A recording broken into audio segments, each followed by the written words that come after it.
শাবনুরও খুব নার্ভাস হয়ে গেছে, চিল্লাচিল্লি করতেছে, আন্টু শান্টু যেতে হবে, এসে আমি চুপ থাক, দেখি শুনি। সালমান শাহর মৃত্যুর দিন শাবনূরকে বাসায় আটকে রেখেছিলেন ডলি জহুর। জানা গেল চাঞ্চল্যকর ঘটনা। ঢাকায় সিনেমার সোনালী যুগের জুটি সালমান শাহ ও শাবনূর, যাদের কেমিস্ট্রি আজও দর্শকের মনে অমলিন।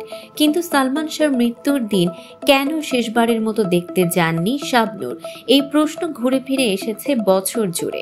অবশেষে বিষয়টি পরিষ্কার করলেন অভিনেত্রী ডলি জহুর। এক সাক্ষাৎকারে তিনি জানান, সালমানের মৃত্যুর খবর শাবনূরের বাসাতেই প্রথম শুনেছিলেন তিনি। সেদিন শাবনূরের মারাত্মক স্কিন অ্যালার্জির চিকিৎসার প্রেসক্রিপশন দেখতে গিয়েছিলেন ডলি জহুর।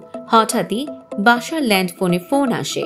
ডলি জহুর ধরতেই শোনেন সালমান শাহ নাকি অ্যাক্সিডেন্ট করেছেন। এরপর একে একে ফোন আসে পরিচালক মণ্ডল ও দিলু ভাইয়ের কাছ থেকে। শেষে জানা যায় সালমানকে ঢাকা মেডিকেলে নিয়ে যাওয়া হচ্ছে। ফোন রাখার পরই কে যেন ফোন দিল, বলল সালমান নাই। এ খবর শুনে শাবনূর ভেঙে পড়েন, চিৎকার করে কাঁদতে থাকেন।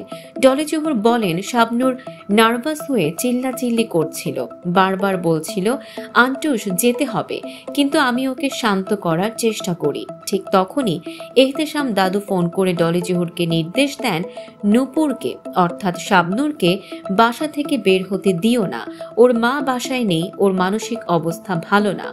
ফলে সেদিন সারাদিন শাবনূরকে বাসায় আটকে রাখেন ডলি জহুর এবং রাত 12টা পর্যন্ত তার পাশেই ছিলেন। সালমান শাহ শাবনূর একসঙ্গে 14টি সিনেমায় অভিনয় করেছেন। তুমি আমার, সুজন সখী, স্বপ্নের ঠিকানা সহ একের পর এক হিট সিনেমা দিয়ে গড়ে তুলেছিলেন ইতিহাস।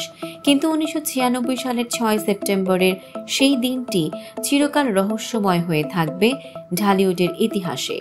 দর্শক, সাম্প্রতিক ও চমকপ্রদ সব খবর পেতে ফলো করুন আমাদের ফেসবুক পেজ CB24 টিভি এবং সাবস্ক্রাইব করুন ইউটিউব চ্যানেল CB24 অফিসিয়াল।